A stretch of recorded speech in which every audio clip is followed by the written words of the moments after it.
Assalamualaikum warahmatullahi wabarakatuh. Sobat Damai yang luar biasa, kita berjumpa dalam acara Ngopi Pai Duta Damai BNP TRI Regional Lampung. Hari ini kita ngobrol dengan Mas Ken Setiawan. Apa kabar Mas Ken? Kabar baik. Kabar baik, alhamdulillah. Oke, kita ngomong singkat aja Mas tentang kebinekaan. Gimana Mas Ken? Kebinekaan kita hari ini dicabik-cabik oleh kelompok yang selalu mengatasnamakan agama. Padahal agama sejatinya mengajarkan kita untuk bersatu. Tapi faktanya hari ini kita teradu domba yang antar suku, antar agama. Bahkan kita yang seagama kita ribut. Nah, ini tantangan kita. Sebagai orang yang waras, mari bergerak. Kalau yang waras diam, maka kelompok-kelompok intoleran, radikal, mereka akan merajalela. Konsep kebinekaan yang kita bangun itu luar biasa. Walaupun kita beda agama, suku, ras, tapi kita kembali kepada Pancasila. Yang pertama yaitu ketuhanan yang Maha Esa. Tuhan itu sejatinya satu, hanya setiap agama menyebutnya dengan nama yang berbeda-beda. Jadi, kalau kita bisa berdamai dengan diri kita, bahwa ternyata kita diciptakan berbeda-beda, itu memang kehendak Tuhan untuk kita saling mengenal, untuk lita'arofu. Jadi kalau kita sudah bisa berdamai dengan diri kita, maka kita akan bisa berdamai dengan orang lain. Sila kedua akan menjadi bonus untuk kita, yaitu memanusiakan manusia. Kemanusiaan yang adil, adil terhadap diri, adil terhadap orang lain, dan beradab. Apa? Punya akhlak. Karena Rasulullah turun ke muka bumi untuk menyempurnakan akhlak. Jadi ketika sudah berdamai dengan diri kita, bisa memanusiakan orang lain, adil dan berakhlak dan beradab. Insya Allah ketika sila kedua sudah kita dapatkan, sila ketiga akan kita dapatkan bonus, yaitu kita bisa bersatu. Persatuan Indonesia. Jadi kalau kita sudah memahami perbedaan sebagai anugerah, kita bisa hidup berdampingan. Sila ketiga, kita bisa bersatu. Kalau ada masalah, sila keempat, musyawarah mufakat. Jadi insya Allah kalau setiap diri masyarakat Indonesia, aparatnya, pejabatnya mengamalkan sila pertama, bonus sila kedua, sila ketiga, sila keempat, dan yang terakhir sila kelima, keadilan sosial bagi seluruh rakyat Indonesia akan kita capai.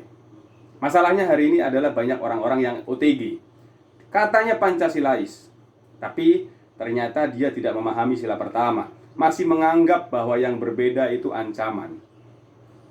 Jadi kalau kita tidak bisa berdamai dengan diri kita dengan mengaplikasikan sila pertama, sudah dipastikan kita akan menyalahkan orang lain, kita akan menyalahkan aparat, menyalahkan pemerintah yang dari hal kecil, mulai syirik kuburan, syirik tahlilan, syirik sholawatan, nanti akhirnya syirik pemerintah, syirik Pancasila, levelnya akan naik. Maka ini tanggung jawab kita bersama untuk masyarakatan Pancasila. Bahwa Pancasila memang bukan wahyu ilahi, tapi Pancasila di dalamnya tidak ada yang bertentangan dengan agama. Pancasila menjadi alat pemersatu buat kita hidup berdampingan. Dan kita pahami bahwa Pancasila memang luar biasa. Walaupun menurut pakar intelijen dari luar negeri sana, Indonesia negara yang berpotensi konflik terbesar di dunia. Namun kita bisa dipersatukan oleh Pancasila yang luar biasa. Kita punya gotong royong, kita punya kearifan lokal yang tidak dipunyai oleh bangsa lain. Jadi mari kita bersyukur, mari kita evaluasi, mari kita sering duduk bersama untuk lita'arofu, supaya kita mengenal bukan hanya yang satu frekuensi. Kita harus sering berkumpul dengan saudara yang berbeda. Kalau kita masih berpikiran sempit, orang Jawa bilang itu ada istilahnya, ngopi ini kurang kental, dolan ini kurang atuh. Ngopi itu filosofi bahwa ngolah pikir. Mari kita berdiskusi, duduk bersama. Saya yakin kalau kita sudah duduk bersama, tidak ada persoalan di antara kita, tidak ada dusta di antara kita, sehingga kita bisa harmoni, hidup aman, nyaman, berdampingan di negara kesatuan Republik Indonesia. Nah untuk pemuda Mas, kita lihat yang paling banyak diserang ini, kalau dulu yang paling banyak direkrut nih sama Mas Ken ini yang muda atau yang tua? Anak muda memang menjadi sasaran empuk. Karena anak muda ini kan sedang mencari jati diri. Termasuk saya dulu direkrut ketika masih usia 20-an. Jadi anak muda ini sedang semangatnya belajar. Nah ini kita harus hati-hati, kita harus belajar dengan guru yang tepat. Kita harus kritis terhadap informasi yang kita terima. Kalau sudah mengarah kepada hal-hal yang mudah menyalahkan orang lain, ada kelompok yang merasa paling benar, yang lain salah, maka kita harus kritis, tolak, unfollow, jangan ikuti. Karena perbedaan manusia dengan iblis itu beda tipis sebenarnya. Kalau secara ilmu, iblis lebih pintar. Secara ibadah, dia lebih rajin ibadah. Perbedaan kita dengan iblis itu sombong. Jadi kalau kita punya sifat sombong, merasa paling benar, menganggap yang lain salah, berarti kita telah mewarisi sifat iblis dalam diri kita. Jadi ini menjadi otokritik buat kita semua untuk evaluasi supaya kita ke depan bisa lebih baik. Dan tentunya kalau belajar agama, tolak ukurnya akhlak. Kalau kita belajar agama menjadi pemarah, stop. Berarti kita belajar dengan guru yang salah. Belajar agama harus menjadi damai, menjadi tenang, menjadi tersenyum, dan membuat orang tersenyum. Kalau kita belajar agama menjadi pemarah, berarti kita belajar dengan guru yang salah. Nah, makanya gini Mas, banyak juga nih guru-guru yang juga ternyata malah terpapar. Gimana nih? Itu menjadi tugas pemerintah untuk mengevaluasi dan menindaklanjuti informasi. Karena memang kita paham bahwa dalam undang-undang terorisme yang bisa ditindak itu orang-orang yang sudah melakukan tindakan terorisme. Sementara paham radikalisme, wahabisme, khilafaisme itu bisa menyebar alasan demokrasi, kebebasan berpendapat. Adapun ketika sudah terindikasi misalnya Hizbut Tahrir, FPI, kan hanya organisasinya. Sementara pahamnya ketika dia ganti nama bisa beraktivitas kembali dan menyebarkan pahamnya. Jadi kita harus menyadari yang waras kembali. Jangan diam, karena mereka bisa jadi sudah ada di sekitar kita. Terutama yang muda-muda Mas ya. Kita mesti waspada bahwa mereka memang mencari generasi muda sebagai manifesto perjuangan. Apa untuk memperdalam apa lagi nih kalau misalnya pemuda ini biar tidak mudah tergiur gitu. Biar tidak mudah tergiur rayuan atau ajakan-ajakan dari pihak-pihak yang intoleran. Kita harus banyak literasi, banyak membaca. Karena kalau kita minim literasi, maka kita akan mudah mendapatkan informasi hoax dan kita menjadi konsumen dari informasi tersebut. Kalau kita banyak literasi, banyak membaca, wawasan kita menjadi luas, kita tidak akan terpapar ke sana. Jadi anak muda harus tutup cangkirnya biar tambah banyak ilmunya. Jadi kita harus banyak belajar ya Mas ya. Kalau misalnya nih tapi ternyata masuknya itu malah justru di pengajian-pengajian nih. Kita udah semangat menuntut ilmu, thalabul ilmi, pengen nambah ilmu, ngaji. Ternyata ketemu guru yang ke arah sana Mas. Pertama kita mau menolaknya gimana? Apa langsung berhenti atau gimana dari ngaji itu? Langsung berhenti. Kalau mereka masih ngajak, laporin aja ke aparat.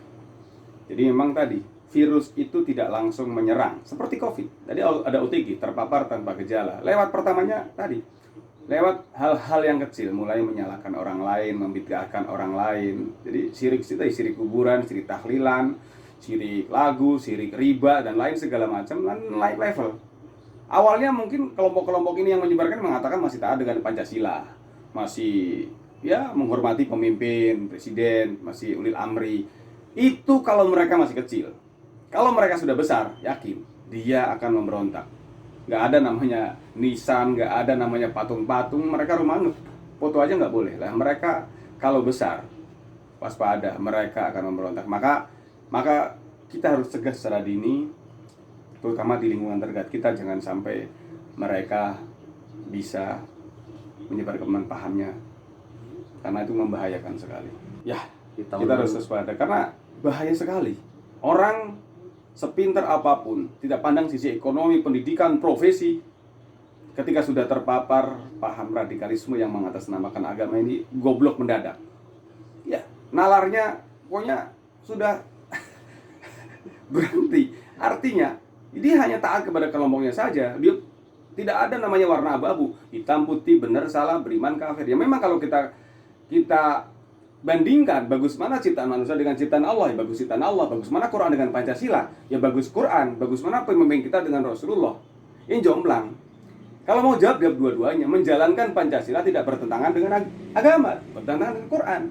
Jadi jangan sampai milih salah satu. Ini waspada. Kalau milih, kita akan terjebak pada dialog mereka, sehingga kita terbawa, sehingga mengikuti mereka. Jadi dia jebaknya ke situ Mas ya. Pilih mana, presiden atau Nabi Muhammad gitu. Nggak nyambung ya sebenarnya. Ya kalau mau mencari pemimpin yang adil di dunia ini nggak ada. Seorang Rasul saja dianggap tidak adil ketika pembagian harta rampasan perang. Betul. Iya, apalagi pemimpin kita. Rasulullah loh yang diutus sama Allah itu dianggap tidak adil oleh umatnya. Apalagi yang hari ini manusia biasa, tentunya tidak sempurna, tapi ya kita kritik harus, oposisi yang konstruktif harus. Yang penting jangan sampai merusak, apalagi memberontak. Ini yang dilarang dalam agama, karena tidak bisa dijelaskan memisahkan diri satu jengkal dari kepemimpinan negara yang sah, ketika meninggal masuk neraka jahanam. Masya Allah. Mas terakhir Mas, pesan untuk pemuda-pemuda Lampung Mas. Ya, Ini Lampung lagi diserang nih kan? Lampung ini menarik. Lampung gerbang Sumatera. Orang dari mana aja kalau lewat darat pasti lewat Lampung. Jadi mari kita jadikan konsep kebinekaan ini untuk kita bisa hidup berdampingan walaupun beda agama. Urusan agama itu urusan kita dengan Tuhan. Silakan beribadah dengan masing-masing, tapi sebagai makhluk sosial, mari kita hidup berdampingan. Mari kita sering duduk bersama, ngopi bersama, supaya bisa memecahkan potensi-potensi konflik di lingkungan terdekat kita. Saya yakin kalau kita sering duduk bersama, tidak ada permasalahan di antara kita, tidak ada dusta di antara kita bisa hidup aman dan damai. Oke. Terima kasih Mas Ken. Ini walaupun singkat, manfaatnya luar biasa. Mudah-mudahan teman-teman semua Sobat Damai tetap semangat. Mari kita jaga Lampung dan terutama Indonesia, bahwa dari gangguan-gangguan orang-orang intoleran dan orang-orang radikal. Tetap semangat. Wassalamualaikum warahmatullahi wabarakatuh. Waalaikumsalam warahmatullahi Tapi wabarakatuh. burun.